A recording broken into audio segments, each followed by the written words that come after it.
Alright, so right now we have a problem where we are given the speed time graph and we are required to draw the distance time graph and acceleration time graph of the object over a time of from 0 to 60 seconds. So what we have to do first is to calculate the distance traveled for each segment. Okay, so maybe I label the first, second, and the third segment over here.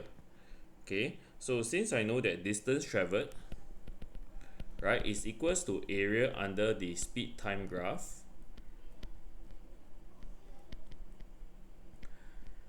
I will calculate the first one, which is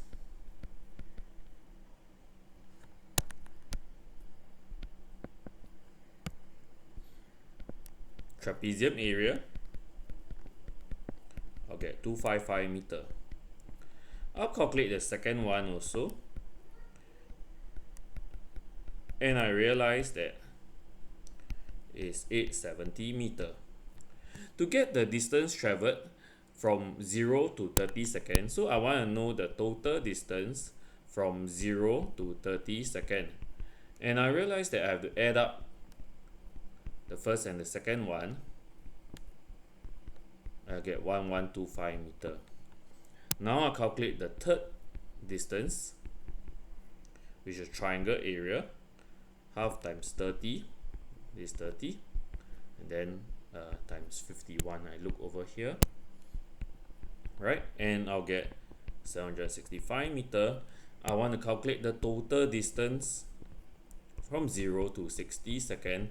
I'll take 1125, the previous one, and add up the 765 meter, and I'll get 1890 meter.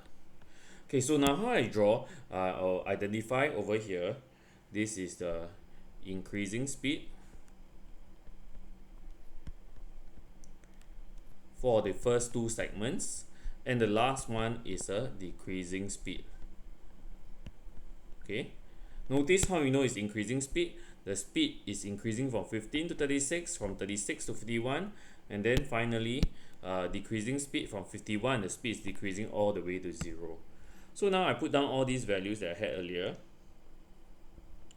Okay, 255, 1125, and 1890.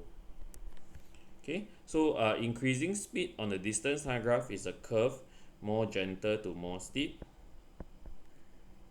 Okay, likewise here, more gentle to more steep.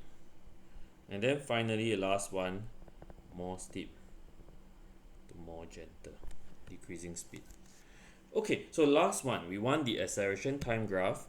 So I want to calculate the gradient of each of these three lines in the speed time graph.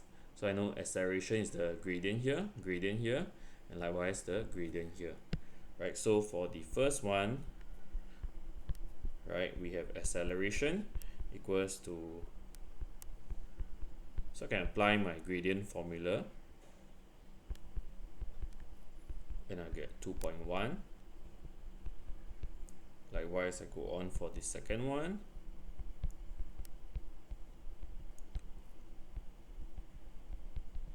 And I'll get 0.75. And I'll calculate the third one.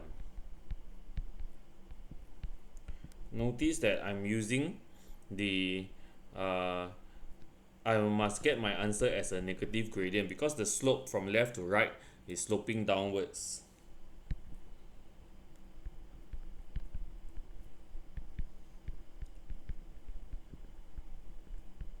Okay, so now I have all this acceleration.